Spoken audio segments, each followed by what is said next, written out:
Bem, boa tarde todo mundo. Queria, em nome do Messila, agradecer ao Centro Cultural Maria Antônia e felicitar a Cecília Gil Marinho, a Ceci, né, pelo trabalho. É uma pesquisa que ela vem desenvolvendo na condição de Senior Fellow, né, de Fellow Senior do Messila, desde março. A gente já tinha tido o privilégio de ver alguns recortes das entrevistas, agora o material aparece maior e já organizado de uma outra maneira, né? Então, acho que com indicações aí, todos nós ficamos muito ansiosos, né? Curiosos de saber os desenvolvimentos desse trabalho. Vou falar assim, 3 coisas rapidinho, né? Primeiro, a sensibilidade, né, desse trabalho de ressaltar e organizar vozes que muitas vezes estão ausentes na história do cinema. A história do cinema muitas vezes é sobre os filmes, é sobre os atores, e o público aparece um pouco como cifras, né? E aqui o público um pouco toma a cena e fala, né? Então e fala também de um momento específico, que é da popularização dos cinemas nas grandes cidades da América Latina, um tema que também é fundamental, mas que aparece pouco na memória recente, né? Sobretudo se a gente pensa nas salas de cinema comerciais de shoppings que a gente tem hoje em dia. É um estudo não só também de história do cinema, mas de memória, né? E essa opção que acho que não tinha na primeira versão de colocar também as cenas do filme sobre os quais eles estão falando, ressalta isso, né? Quer dizer, esse trabalho também de seleção da memória.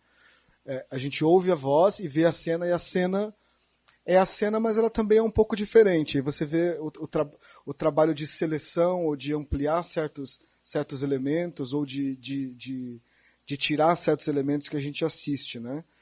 E as pessoas narram essa experiência no cinema muito próximo da própria memória, né? Como se fosse realmente uma coisa que aconteceu na minha vida, foi aquela cena. Então, acho que é muito, muito, muito rico para pensar estudos de memória também. Quando eu assisti o Retratos Fantasmas, do Kleber Mendonça, eu lembrei do seu trabalho. Então, acho que, por coincidência, esses trabalhos têm também uma relação, um ilumina o outro, né? Porque o Kleber também está mostrando o espaço do cinema, na rua, o espaço do lado de fora, mas o espaço do lado de dentro. Ele está um pouco mais focado nas pessoas que trabalhavam ali, né? Enquanto o seu trabalho tem mais a ver com o público. Mas, de qualquer forma, ressalta a importância do cinema na construção de uma sociabilidade urbana, né? De pessoas que participam disso, de pessoas que aprendem isso, de pessoas que se sentem de fora disso, né? A figura do Mazzaropi ali, como essa figura que vai ajudando as pessoas a se modernizar, ao mesmo tempo representa um certo luto de uma outra vida, né, que é desligada do cinema. Enfim, toda a construção de uma afetividade, de uma sensibilidade, ao mesmo tempo pessoal, mas social também, né? E por fim, né, para falar do Messila, e como eu acho que seu trabalho se encaixa completamente, né, dentro do programa temático do Messila, a questão da convivialidade, né, da convivência entre desiguais, que essas entrevistas todas, de alguma forma, tocam, né? O que é ocupar um espaço público e privado em conjunto, né? As pessoas podem jogar frutas, podem namorar, quem é que pode estar nesse espaço, não é mesmo? Então, acho que está completamente dentro do plano teórico do Messila. O Messila é um projeto do Ministério da Educação e Pesquisa da Alemanha. É uma linha de fomento muito específica, né, que prevê a criação de centros de estudos avançados em grandes cidades do sul global. São 5 desses centros no mundo: Agra, Tunis, Nova Delhi, Cidade do México e São Paulo. Então o Messila é esse centro Merian, esse centro no Grande Sul global financiado pelo Ministério da Educação. Nós recebemos todo ano de aproximadamente 15 bolsistas de pós-doutorado. É um centro de pesquisa em humanidades interdisciplinar, então pessoas das mais diversas áreas vêm. A Ceciné vem da história do cinema, mas há muitas outras pesquisas, dialogando um pouco com esse guarda-chuva convivialidade e desigualdade. E vou agora fazer a coisa para a qual de fato eu fui convidado, que é apresentar as pessoas na mesa. Eu falei mais do que eu devia, mas é porque eu gostei muito, então vou falar. Eu vou falar. Então eu vou apresentar a Ruby Mascarenhas. Ela faz o doutorado agora em Antropologia Social e Cultural na Freie Universität Berlin e é bolsista do DAD. A sua pesquisa atual examina as trajetórias profissionais de travestis, transformistas e drag queens brasileiras no mercado de entretenimento alemão a partir da década de 60. Possui mestrado em Antropologia Social e bacharelado em Ciências Sociais pela Universidade Estadual de Campinas. Apresento agora a Cecília Núria Gilmarinho, Ceci, para os íntimos, com a liberdade aqui que eu estou tomando. Cecília é doutora em História e mestre em Artes Cênicas e Cinema Argentino e Latino-Americano pela Universidade de Buenos Aires. É pesquisadora e professora na Alemanha e na Argentina. Recebeu uma bolsa de pós-doutorado na Fundação Alexander Humboldt pelo Instituto Luso-Brasileiro da Universidade de Colônia, onde é também pesquisadora convidada e foi selecionada como pesquisadora assistente do CONICET, o Conselho Nacional de Pesquisas Científicas e Técnicas da Argentina. Durante seu doutorado e pós-doutorado, obteve diversas bolsas para realizar pesquisa na Argentina, na Alemanha e no Brasil, sobretudo sobre relações entre cinema argentino e brasileiro nos primórdios do som, além de questões de gênero e violência nas obras de Carlo Hugo Christensen e Walter Hugo Corina. É também pesquisadora convidada do Instituto de Artes do Espetáculo da UBA, onde participa de projetos sobre o cinema clássico argentino e o comportamento das plateias. Estamos aqui nesse contexto, né? É autora de El Mercado del Deseo, Tango, Cine y Cultura de Masas en la Argentina de los 30 e Negocios de Cine, Circuitos del Entretenimiento, Diplomacia Cultural y Nación en los Inicios del Sonoro en Argentina y Brasil. Ambos esses trabalhos foram premiados pelo Fundo Nacional das Artes, pela Associação Argentina para o Audiovisual e Estudos Cinematográficos e pela Universidade Nacional de Quilmes. Participa também ativamente do desenvolvimento de projetos artísticos e culturais, como festivais e residências na Argentina, no Brasil e na França, e também é atriz. Bem, é isso. Desejo uma boa conversa para vocês. Nossa, obrigada, Thomas. Que longo esse CV. Juro que eu não passei. É tão longo. Muito obrigada mais uma vez por ter vindo e as pessoas que chegaram depois também. Antes de mais nada, eu quero agradecer vocês, quero agradecer muito a equipe do Centro Maria Antônia por nos receber hoje, o José Lira, Ana Castro, Sandra Lima, Roberto Melo e Viviane Marques e Giovana, que está aqui nos assistindo na projeção e na mesa de conversa, por toda a organização do evento, e também uma pessoa que não está aqui porque está na Alemanha, que é o nosso querido Moacir, o Moacir Novaes, porque ele, de alguma maneira, foi quem me incentivou para mostrar o trabalho e ele fez a ponte com o Centro Maria Antônia também. E, claro, Tomás e Ruby por ter aceitado me acompanhar no último dia da nossa fellowship, trabalhando até o último dia. Muito obrigada. E, bom, gostaria primeiro de contar um pouco sobre o processo dos ensaios audiovisuais. Eu contei um pouquinho no início, mas contar mais um pouco. E depois conversar um pouco com a Ruby, que eu convidei ela porque ela trabalha também com questões de gênero na cultura de massas. O primeiro curta que a gente assistiu, que foi feito maioritariamente com as entrevistas que eu fiz aqui em São Paulo, de alguma maneira a ideia foi resgatar a maneira na qual as pessoas lembravam dos filmes. No início teve mais uma questão até lúdica. Como é que essas cenas que as pessoas me contavam, que às vezes eram filmes que eu não tinha visto, ou que às vezes tinham outro nome no Brasil, então não entendia qual era o nome, como no caso de Suplício da Saudade. Qual é esse filme? Não faço ideia. E aí ela me dizia, sim, assim, não sei. E depois era porque era o nome que tinha aqui no Brasil, que claro que é completamente distinto do título original. E eu achava muito particular a maneira que as pessoas contavam cenas muito marcantes, muito específicas desses filmes. E depois, então, eu ia pesquisar, onde está essa cena que está falando? Então, começou meio de um jeito um pouco lúdico, mas depois comecei a me interessar um pouco como é que essas lembranças também estavam falando dessa experiência de ir para o cinema.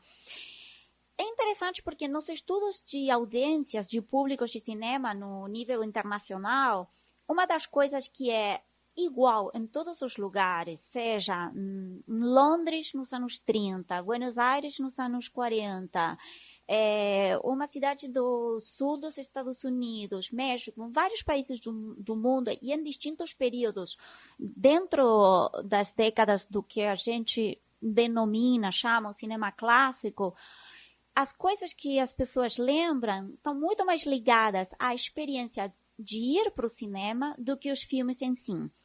Então, toda essa corrente dos estudos dos públicos, que também é chamada da New Cinema History, tem muito mais, vai além dos filmes, coloca de lado a produção, os cineastas, como foi, de alguma maneira, retratada e contada a história do cinema, tradicionalmente, para focar nas audiências. Eu gostei muito isso que o Thomas acabou de falar, de cifras para ser os protagonistas da tela. E nesse processo, todos esses estudos mostram que essa experiência de com quem iam, quantas vezes, como se vestiam, o que comiam, o que lembravam das salas, era muito mais marcante que talvez os filmes. Por isso, nesse processo, eu pensei, mas talvez aqui também, nesse processo de lembrança dos filmes, podem aparecer outro tipo de coisas que foram as coisas que eu comecei a ficar mais interessada, que tem a ver com as dimensões da memória além do discurso, além de uma fala articulada sobre esse processo da memória. De alguma maneira, meu interesse está nessa restituição do sensível dessas memórias, como a emergência das emoções e os afetos em gestos. E isso começou também com a entrevista que eu fiz ao Manuel, que é a personagem que ri o tempo todo. Ele não conseguia falar às vezes, porque ele começava a rir. E aí, às vezes, ele nem me falava nada. Mas, Manuel, tá falando o quê? Não posso te dizer, não posso te mostrar, não posso te... E ele ria. Mas nesse riso, ele estava contando muito. Então, aí eu comecei a ficar muito... Também o choro, as lágrimas das pessoas.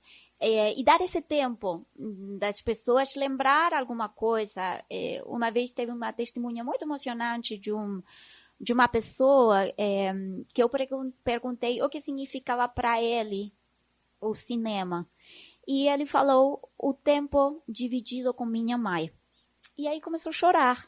E aí não teve muito mais do que as palavras podiam dizer dessa experiência. Esse choro era muito mais importante de qualquer coisa que ele podia adicionar a essa frase. Então, eu comecei a estar muito mais interessada nos lapsos, nos erros, nas omissões da memória e nessas imagens, detalhes dessas cenas de filme que eu concordo com o que o Thomas acabou de falar. Às vezes, as pessoas relatam essas cenas como se fosse uma coisa que aconteceu com elas, que nem a última testemunha do Ricardo Gutiérrez. Ele conta essa cena de Gassman e depois ele conta como ele foi para a Itália depois e ele estava nessa estrada e se sentia o Gassman nesse momento, como se isso fosse uma coisa que aconteceu na vida dele. Então, aí comecei a incluir de propósito alguma pergunta que estivesse vinculada com as cenas. Então, essa foi um pouco a ideia desse primeiro ensaio, que tem a ver como reverberam essas imagens na vida posterior dessas pessoas, nas suas subjetivações, nos seus desejos, e como essas imagens, de alguma maneira, são âncoras de acesso a essas emoções do passado. O segundo ensaio, aí eu também contei um pouco, tem mais a ver com um trabalho coletivo com o grupo de pesquisa de História de los Públicos de Buenos Aires entre 1930 e 1950. a diretora Clara Krieger, e é um grupo bem grande que a gente desenvolveu uma cartografia das salas desde 1914 até 1949. A gente tem mapeado todas as salas de cinema e como foram crescendo e se expandindo na cidade. Isso foi parte de uma mostra, como eu contei, e, de alguma maneira, a ideia era, através dessas testemunhas e esse trabalho de arquivo, recuperar os modos de estar juntos na sala de cinema com uma experiência espacial dinâmica, semipública, e como as pessoas iam configurando essas cartografias espaciais e afetivas, que eu também já comentei que no filme do Clever figura como mapas sentimentais. Aí depois eu quero falar uma coisa que eu tenho entre esses dois termos, o termo mapa e o termo cartografia. A sala de cinema, como estávamos falando, era um espaço, durante esse período, era um espaço de sociabilidade e convivialidade fundamental no desenvolvimento das práticas socioculturais e as subjetivações das relações entre os gêneros e também das imagens dos quadros normativos que os quadros normativos esperavam deles. Nos curtas podemos ver vários dos elementos das masculinidades, ainda crianças, o que se esperava desses meninos, ou por outro lado também os modelos femininos, mas também eu estou muito interessada nessas leituras a contrapelo, se diz contrapelo, né? Sempre tenho essa dúvida.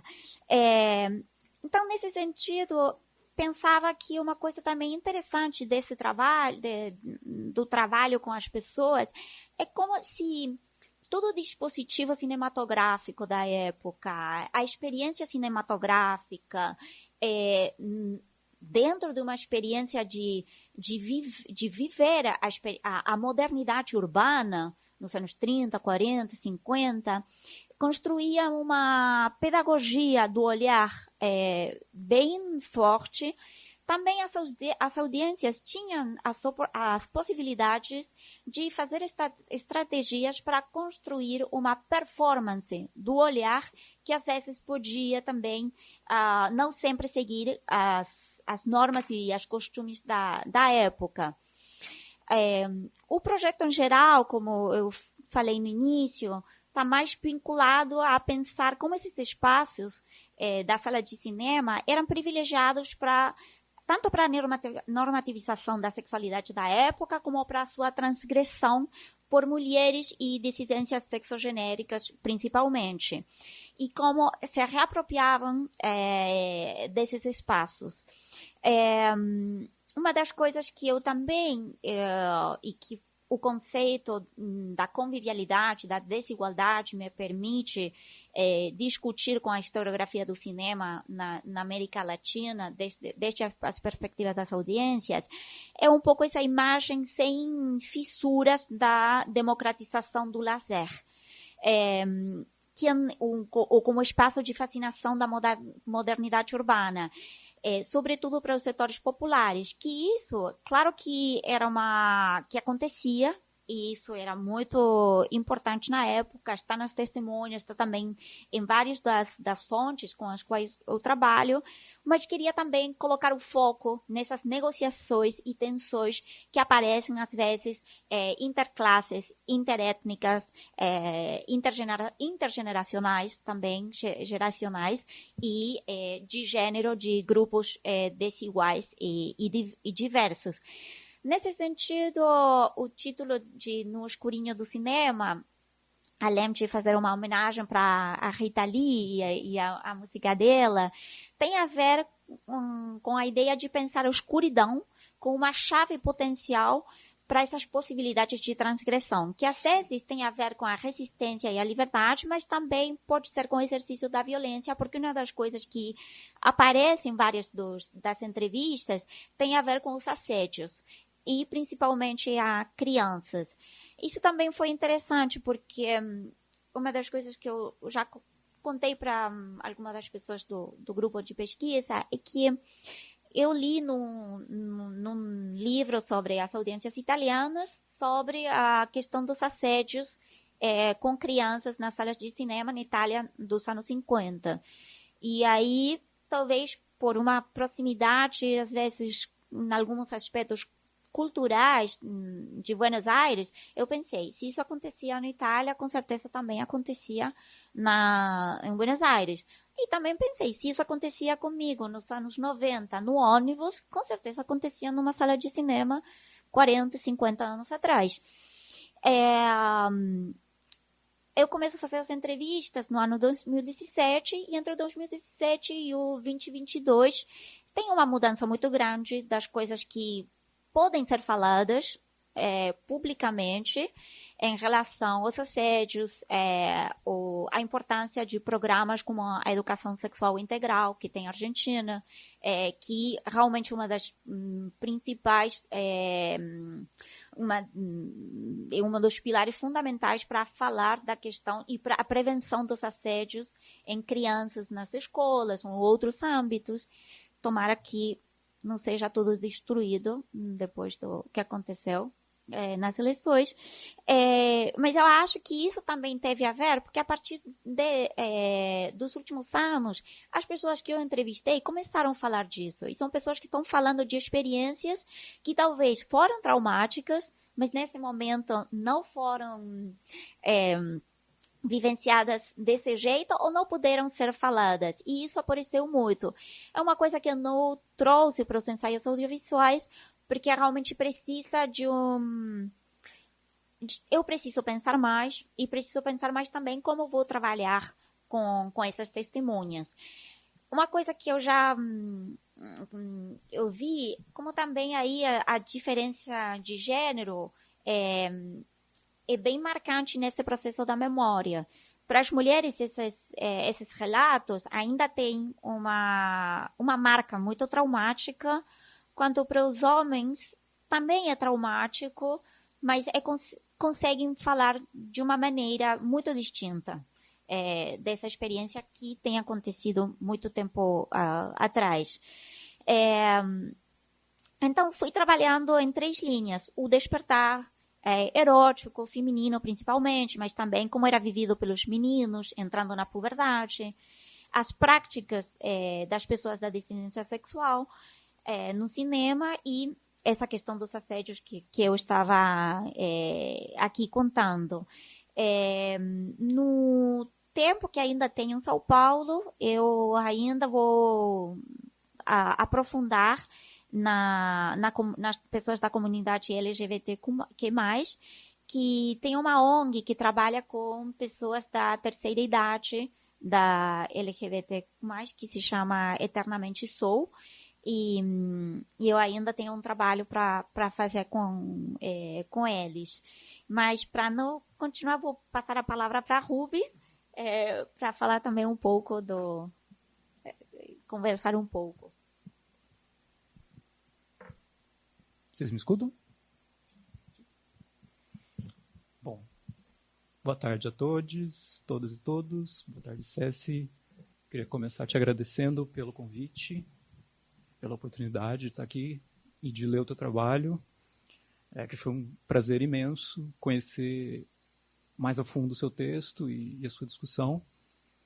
E acho que eu começaria lembrando, talvez, da própria letra da Rita Lee, quando ela fala que de repente o filme pifou, a turma toda logo vaiou e acenderam as luzes, cruzes, né? Que flagra. E, de fato, o que aparecia ali dentro daquela experiência coletiva, convivial, de estar ali dentro de um espaço enorme, como aqueles cinemas antigos, e em conjunto, e um espaço de múltiplas, permeado por múltiplas experiências de liberdade, de exploração sexual, experiências de abuso, de violência, experiências cômicas, trágicas, tragicômicas, né, violentas, e que conformam muito essas memórias. Como a gente tinha conversado, me chamou muito a atenção, né, principalmente pensar um pouco pegando essa chave da experiência de ir ao cinema, do que se tornaram os cinemas, o que aconteceu com esses grandes palácios cinematográficos, para usar um termo do Hélder Thiago Maia. E hoje, pelo menos na cidade de São Paulo, na região central, você tem ainda grandes cinemas de rua que sobrevivem através de uma inserção no mercado do cinema pornográfico. E que são espaços interessantes para pensar justamente essa experiência de ir ao cinema em que o filme não diz tanto exatamente, né? Como a gente estava conversando agora há pouco, os famosos cinemões, né? O cinemão não tem cartaz, né? Você não vai ao cinemão para ver um filme, né? A não ser que você seja assim, né, uma pessoa que conhece profundamente a indústria pornográfica, você vai pela experiência de estar ali dentro, né? E é curioso pensar que o cinemão atual que a gente vê hoje sei lá, caminhando pela República, ele é um remanescente do que foram essas grandes salas de cinema. E eu fico até pensando, isso me veio assim como um questionamento, talvez, não sei, talvez o teu material de entrevistas te traga isso e tal. Eu fiquei pensando como é que são para essas pessoas que viveram esses cinemas, digamos, no seu auge, no seu tempo de glória, e qual a relação que elas têm hoje com esses espaços nessa transformação dissidente, digamos assim, né? Ainda que são iniciativas de mercado, claro, mas que tem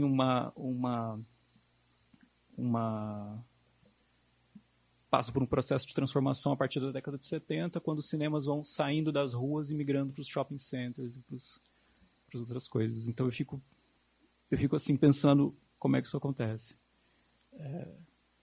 É um desafio muito grande estar aqui conversando com você, assim, um prazer também muito grande, e justamente por isso eu fui talvez procurar um pouco nas leituras sobre as experiências do cinemão, porque eu acho que no que tange as dissidências sexogenéricas, a experiência do cinemão ela acaba sendo um desenvolvimento, talvez, desses contrausos do cinema, pelas pessoas que não podiam, por exemplo, demonstrar um afeto em público e que estavam ali no escurinho do cinema, tendo a possibilidade de trocar carícias, de dar um beijo, de pegar na mão, ou, né, sei lá, carícias mais picantes.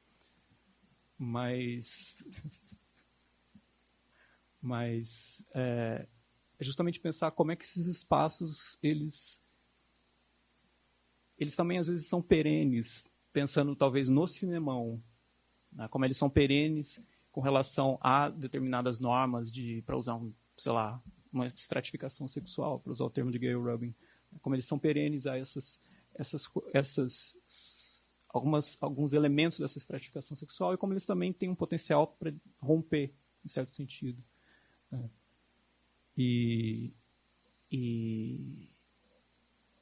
Mas, ao mesmo tempo, talvez voltando um pouquinho naquela questão de como essas pessoas lidam com essas coisas, eu fiquei muito pensando naquela discussão sobre lugares de memória do Paul Ricoeur. Como é que esses cinemas, enquanto espaço físico, eles também são repositórios de experiências que essas pessoas vivenciaram. E muitas vezes, talvez até, sei lá, esses cinemas foram demolidos, foram transformados, foram vendidos para igrejas, etc. Ou viraram cinemões, né? Então, acho que fico pensando um pouco nisso. E acho que, para a gente começar a conversa, eu paro por aqui, mas quero dizer que é um prazer imenso estar aqui. Obrigada, Ruby. Sim, falando dessa transformação do espaço e como as pessoas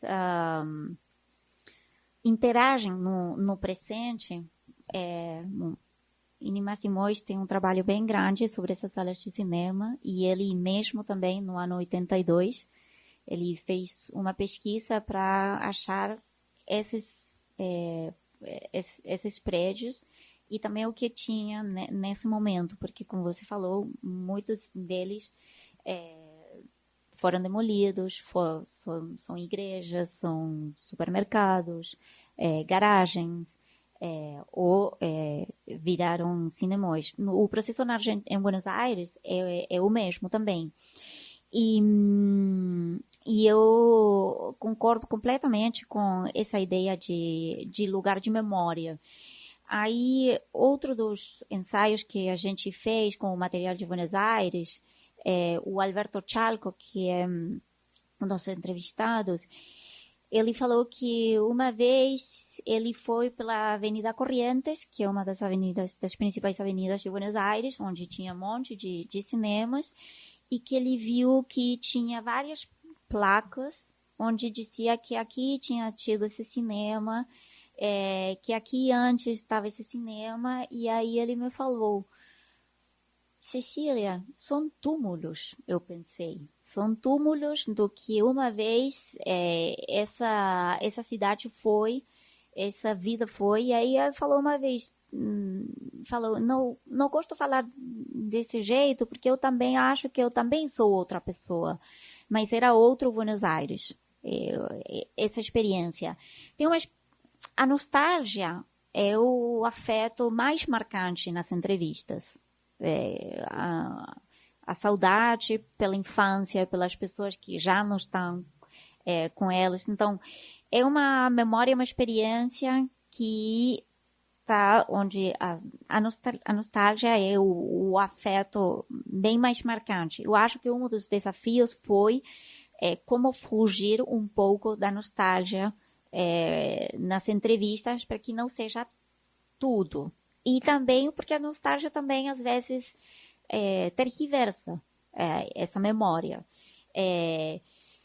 Mas a experiência tem essas experiências de pessoas que se vinculam com essa transformação da cidade desse jeito, que é a maioria, mas também tem experiências de organização e vamos falar de resistência contra a especulação do mercado imobiliário, que eu acho que isso também é uma coisa que é bastante presente no cinema de Clever, pensando no centro de Recife.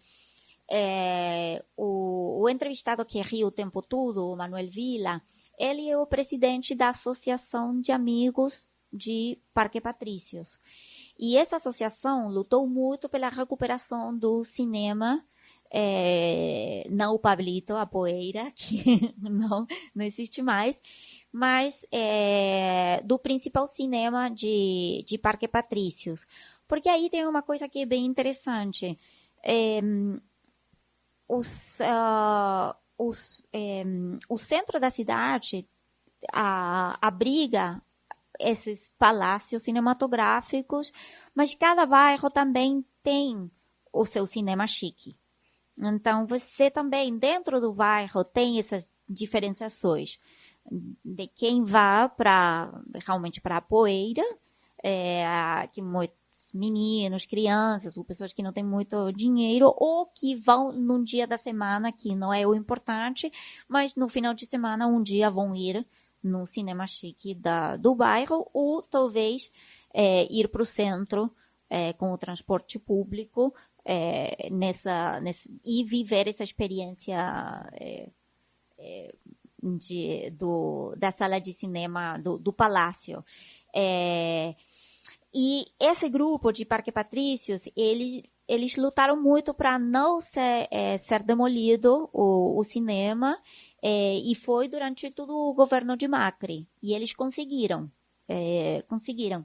Então, aí tem distintas interações com esses lugares de memória, algumas mais dentro da linha da nostalgia, e o tempo passado sempre foi melhor, mas também tem outras que estão realmente lutando por uma memória local, e lutando também contra a gentrificação e a especulação imobiliária que acontece em grandes cidades como São Paulo e Buenos Aires.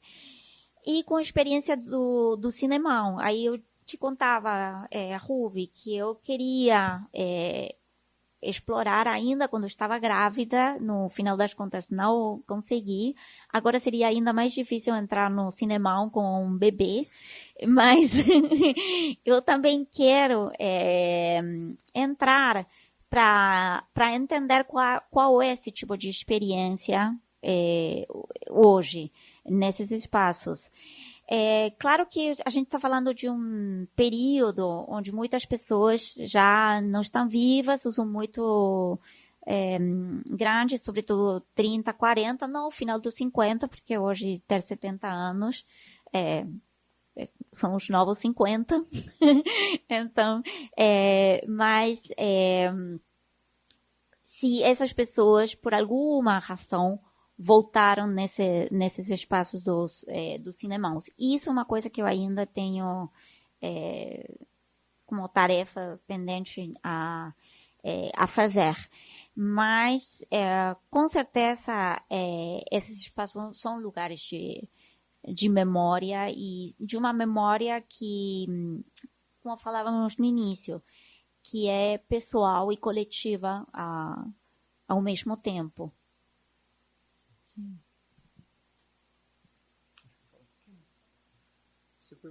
Você perguntou o que era cinemão, né? Isso. Alguém aqui quem mais aqui não sabe o que é um cinemão? Você imagina.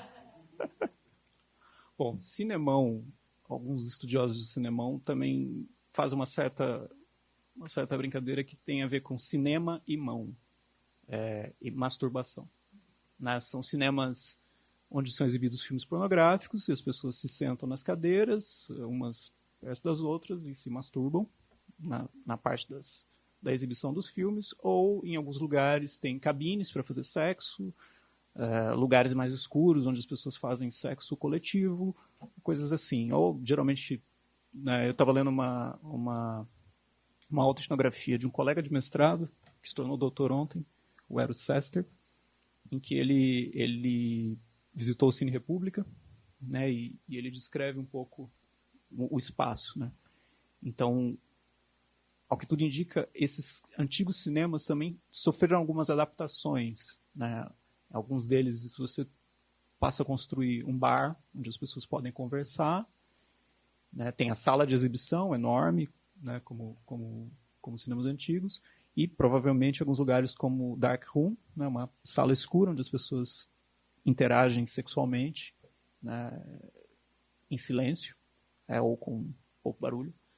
E cabines onde as pessoas podem ir em pares ou em grupos, fazerem sexo num espaço restrito. Então, mais ou menos, são esses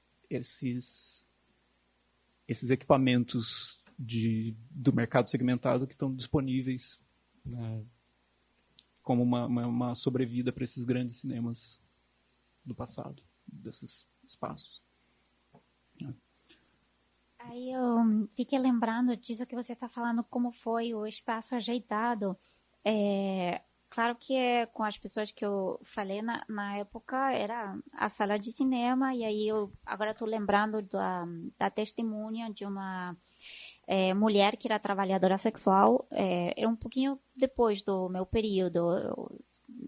Ela estava falando dos anos 70 e 80. 80, desculpa. E tudo isso acontecia na sala mesmo. E também aí eu perguntava pela importância do banheiro, né? Que aí era um dos lugares importantes, né? Nessa experiência.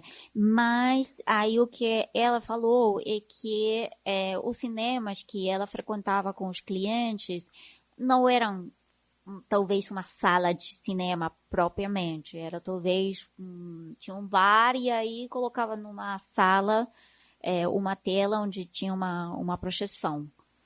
Então eram também outro tipo de espaços de assistir um filme, mas onde o mais importante tinha a ver com a troca sexual.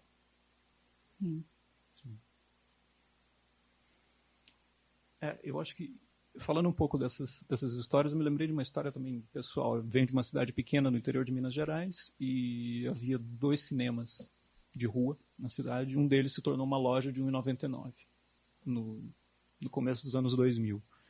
E eu lembro de entrar com minha mãe, com meus avós, e eles falaram assim, e aqui era o Cine Capitólio, era maravilhoso e tal, tinha uma mezanino em cima. Então, ver esses espaços também sendo alterados ao longo do tempo, conservando, talvez, em certo sentido, uma certa até fascinação, olhar aquele espaço imenso e falar assim, uau, no centro de uma cidade pequena havia um cinema grandioso. Isso aí. Que realmente, tanto em bairros que eram bem afastados, tinha também. As fotos mostram como, de alguma maneira, conviviam vários estilos de vida e vários registros. Tem o trabalho da Thalita Ferraz, da Tijuca, no bairro da Tijuca, no Rio de Janeiro, mas também tem vários trabalhos em Buenos Aires, que a gente foi desenvolvendo nesses anos, como essa sala de cinema era um local tanto importante quanto a igreja, a estação de trem, a escola, eram os principais lugares da sociabilidade, e você tinha um prédio que imitava essa espetacularização, essa hollywoodização da experiência moderna em lugares onde ainda tinha a pessoa que passava com o leite para vender casa por casa. Então, tinha um registro do que era uma coisa mais rural, ou bem mais precária em termos de tecnologia, com essa experiência de entrar em um outro mundo. E as pessoas relatam esse tipo de lembranças, era entrar em outra dimensão, era entrar em outro mundo. Aí aparecia, no caso do Ricardo Gutierrez, que ele morou em La Boca, que é um bairro que ainda hoje é um bairro de classe popular em Buenos Aires. Então, aí, essa experiência cinematográfica também fazia um choque. Agora estou lembrando de outra testemunha, de uma mulher que falava que ela ficava super deprimida quando saía do cinema, porque voltava para a realidade dela, que era uma casa que não era muito bem construída e que se sentia meio uma Cinderela quando saía do filme, porque voltava para o que era a vida mesma. Mas tinha esse choque entre essas duas realidades.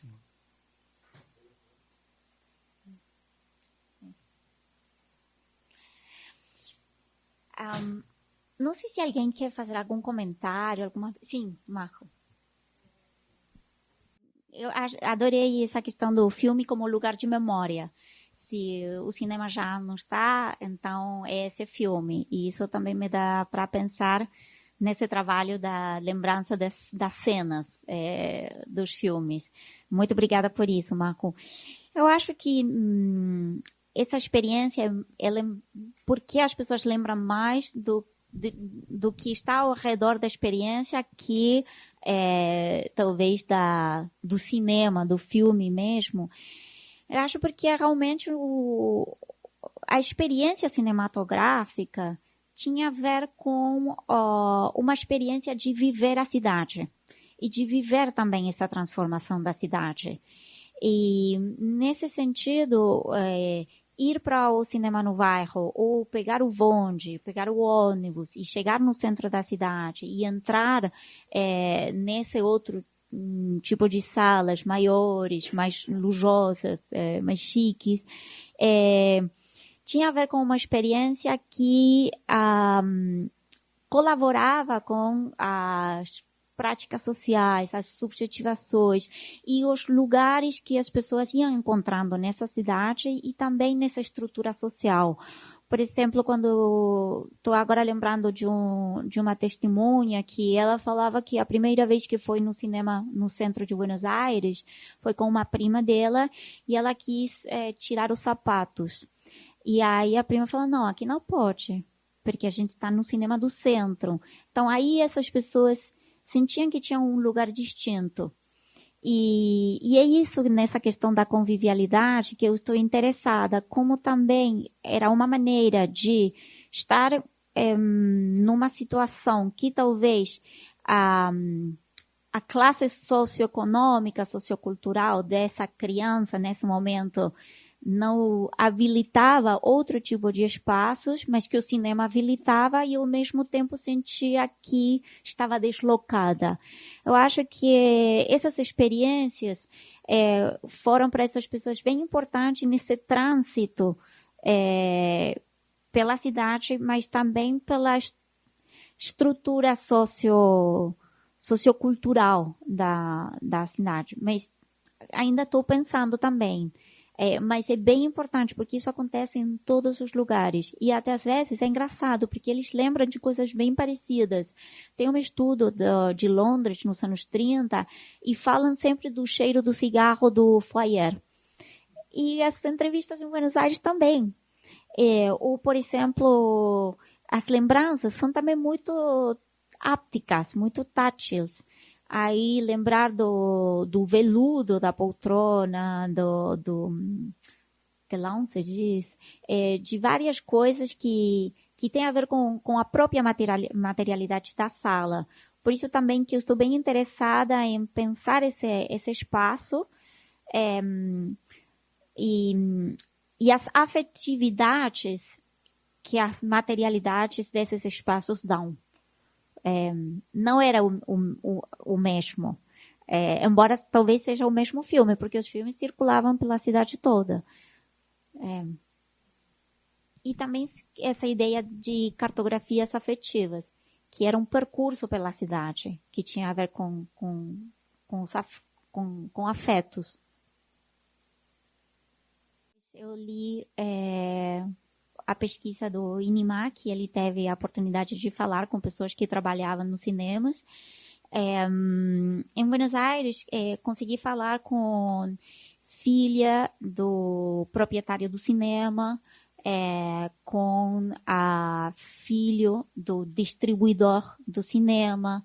E aí é também bem interessante, porque você está falando, Zé, tem toda uma dimensão do que é trabalhar na sala de cinema, que é outro tipo de experiência. Também como em alguns cinemas, esses palácios cinematográficos, tinham algumas questões de quem podia trabalhar lá e quem não podia. Agora estou lembrando também que essa mulher que eu entrevistei, que era trabalhadora sexual, no momento que ela não fez trabalho sexual, ela trabalhou num cinema. E aí eu perguntei, então você conseguiu assistir um monte de filmes? Mas ela nem aí estava. Aí só estava fazendo o trabalho dela, mas eu achei curioso que foi o trabalho que ela teve durante um período da vida dela, que era trabalhar, como se diz, quando marca os bilhetes. O bilhete, não que vendia, que marcava quando as pessoas entravam. E no caso da filha do proprietário de cinema, e ela contava como, claro, que elas tinham luz fértil para ver todos os filmes, e elas passavam um monte de tempo lá, e como era era quase a segunda casa, esse cinema. Mas ainda eu gostaria também continuar pesquisando para pensar esse ponto de vista das pessoas que vendiam os ingressos, sobretudo por isso que contava Alberto Chalco, dos ingressos com suborno, que você tinha que chegar e pedir esse bilhete especial para poder entrar, e como tinha toda uma série de códigos, que aí eu perguntei uma vez, mas como é que você sabia que tinha que falar especial? Todo mundo sabia. Com esse tipo de como se diz? Boca a boca dos códigos para conseguir ingressos, para furar a fila, para entrar sem pagar. tinha toda uma cenografia, tinha toda uma, coreografia do que tinha que fazer as pessoas. Sim. Não sei se mais alguém quer falar alguma coisa, alguma questão. Se não, para encerrar, eu segui o conselho da minha colega e amiga Eugênia e eu comecei a fazer um diário de pesquisa e eu queria ler para vocês, eu fiz a tradução do início desse diário. Vou ler só um pequeno trecho para fechar essa reunião. 3 de maio. Saio do Uber na Rua General Olimpo da Silveira e percebo que estou em frente ao Minhocão. Há 1 mês e meio que estou na cidade, mas ainda não consigo ligar o traçado urbano. Acho difícil me orientar em geral. E o fato de ter crescido em Buenos Aires, com o seu certinho traçado quadriculado, nunca tem me ajudado. Com a exceção do bairro de Parque Chas, é fácil orientar-se em Buenos Aires. O centro está bem definido, desde as primeiras pedras do que foi o primeiro forte da cidade. As avenidas principais correm como artérias para o que costumava ser o rio. A cidade cresceu de costas para as barrancas e expandiu-se a partir daí. Toda uma literatura nas primeiras décadas do século XX reforçaria as fantasias de modernidade no centro porteño e na Avenida Corrientes ninguém dormiria. Em São Paulo também, o centro é o centro. Os livros de José Inácio e Nimar sobre as salas de cinema na primeira metade do século passado me ajudaram a entender essas bordas, mas ainda estou perdida. Já que, como lembra Michel Dessertot, ainda não tenho uma narrativa que os organize. Tenho uma mapa, ainda empobrecida pelo uso do Google Maps, mas não um percurso. Não tenho ainda frases que liguem o samba da Dona Tati, onde encontrei Maria Helena com sua filha Evelyn pela primeira vez, com a General Olimpo da Silveira, onde elas moram, com o Cinema Maravá, que ainda conserva seu ar palaciano. De qualquer forma, São Paulo aparece ante mim estranhamente familiar. Talvez seja a sua maneira de agradecer ter sido escolhida para trazer mais alguém ao mundo, mesmo que essa escolha tenha sido completamente aleatória. Antes de tocar a campainha, revejo nos meus apontamentos as salas do centro com a ilusão de seguir a cartografia que Maria Helena me propunha. Penso que gosto mais do termo cartografia do que mapa, pelo viés da escrita que tem. Como se uma cartografia pudesse ser reescrita várias vezes no tempo da memória. Como se pudesse ser um rascunho, ter erros, nomes incorretos, rua sem nome. Subo. Evelyn e Maria Helena me esperam com chá e bolo. Penso com vergonha que cheguei de mãos vazias. Mas também penso que estou grávida e vou ser perdoada. É menino ou menina? E aí a resposta que surpreende toda a gente. Não sei. Só vou saber quando sair. Apercebo-me que a minha barriga cria um ambiente acolhedor e ligo o gravador. Muito obrigada a todo mundo.